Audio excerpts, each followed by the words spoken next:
Nature provides neutralisation option, यानी जो हमारी प्राकृतिक है वो हमें एक न्यूट्रलाइजेशन ऑप्शन को प्रोवाइड करती है। अब मैं आपको बताना चाहूंगा वो क्या चीज है। वो है प्लांट, जो हैबिकस प्लांट है उसके अंदर, जिसको हम बिछुआ पौधा बोलते हैं, वो एक ऐसा पौधा है जिसके अंदर जो स्टेनिंग होती है उसकी वो हेयर लाइक होती है। वो जब भी हम उसको अगर छू ले या किसी तरह से उन्हें काट लिया या कोई डंक लग गया उसका या कोई हाथ से टच हो गया तो वहां पे हमें बहुत ज्यादा दर्द होना स्टार्ट हो जाएगा। क्यों हो जाएगा? क्योंकि वो प्लांट मैथेनोइक एसिड को स्प्रेड करता है, मैथेनोइक एसिड को छोड़ता है। अगर अब आपने उसको मैथेनोइक एसिड को ठीक करना है तो आपको उस प्लांट के साथ ठीक करने के लिए आपको चाहिए डक लीव्स। वो डक लीव्स आपको कहाँ से मिलेंगी? वो मिलेगी जहाँ पे ये पौधा पाया जाता है। अगर आप उस लीव्स को तोड़ के जहाँ पे आपको वो चुभा है वहां पे आप उसको रब करते हो तो आपको वो रिलीफ दिला देगा, जिसके कारण वो कौन सी रिएक्शन शो करता है? न्यूट्रलाइजेशन रिएक्शन शो करता है। तो याद रखना, जो बिछुआ पौधा होता है जो क्या करता है? मैथेनोइक एसिड को छोड़ता है। अगर वो गलती से भी कहीं पर हाथ पे या कहीं पर टच हो जाता है तो वहां पे पेन होना स्टार्ट हो जाएगा।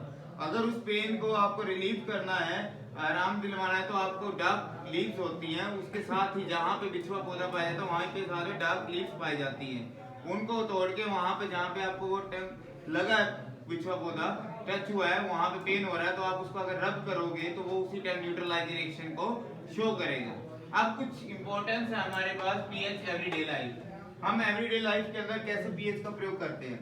क्वेश्चन आता है, are plant and animals are pH sensitive? क्या पीएच सेंसिटिव होते हैं प्लांट और एनिमल्स? यस। अब ध्यान दो कैसे। अब मान लीजिए हमारी जो हमें पता है कि रिवर है उसके अंदर पीएच वैल्यू कितनी होती है। अगर मान लो हमारा रेन वाटर है उसकी जो पीएच वैल्यू 5.6 से लेस हो गई तो इसका मतलब वो कैसी रेन होगी? एसिडिक रेन होगी। एसिडिक रेन होगी तो आपको पता है एक्वेटिक में रहने वाले यानी रिवर में रहने वाले जो जीव होंगे, पौधे होंगे, जो उनके ऊपर जो बारिश पड़ेगी, रेन पड़ेगी तो वो क्या हो जाएंगी? डेथ हो जाएंगी, फिर हो जाएंगे ना, खत्म हो जाएंगी। जिसके कारण ये क्या होती है? पीएच सेंसिटिव होती है, यानी इनकी मात्रा यानी एसिडिक होगी तो वो क्या करेगा? उनको नुकसान देगी। नेक्स्ट कहता है कि पीएच इन अवर डाइजेस्टिव सिस्टम। क्या पीएच का हमारे डाइजेस्टिव सिस्टम में भी एग्जांपल है? यस है। अब जैसे हम खाना खाते हैं कई बार हमें एसिडिटी हो जाती है, खाना खाते रहते हैं, इसमें क्या होता है कि HCl की मात्रा इंक्रीज हो जाती है, एसिडिक क्रिएट करने लग जाता है। एसिडिक क्रिएट करने के कारण वो पीएच क्या हो जाती है? ज्यादा यानी बढ़ जाती है उसके अंदर, यानी H पॉजिटिव आयन की मात्रा क्या हो जाती है? बढ़ जाती है, जिसके कारण मोर एसिडिक हो गया। अब उसको न्यूट्रलाइज करने के लिए हम किसका प्रयोग करते हैं? एंटासिड का, जैसे वगैरह इनो वगैरह हो गया, बेकिंग सोडा हो गया, इन चीजों का प्रयोग करके हम उसको क्या करते हैं? ठीक करते हैं। नेक्स्ट कहता है pH change at the case of tooth decay. क्या टूथ डीके में भी इसका प्रयोग किया जाता है? यस। अगर आप मान लीजिए बहुत देर तक क्या दिनों तक टूथपेस्ट ना कीजिए, आपके मुंह के अंदर स्मेलिंग आने लग जाएगी, केस हो जाएगा एसिडिटी का, यानी उसके अंदर क्या होगा? दांतों के अंदर कीड़े लग जाएंगे। तो उसको अगर आप पहले ही क्या करो, टूथपेस्ट का प्रयोग डेली डेली करोगे तो उससे क्या होगा? आपके जो टीथ है वो भी क्या रहेंगे? सही रहेंगे, ठीक है ना, उनके ऊपर भी कुछ कीड़ा वगैरह नहीं लगेगा। नेक्स्ट आता है pH of the soil in your backyard. अब आप अपनी खेती बाड़ी में देखते हो, कहीं पर भी खेती करते हो, फसल उगाते हो तो आपको पहले भूमि देखनी पड़ती है कि भूमि के अंदर जो मिट्टी है उपजाऊ है या नहीं। उसके प्रयोग के लिए आपको क्या करना पड़ेगा?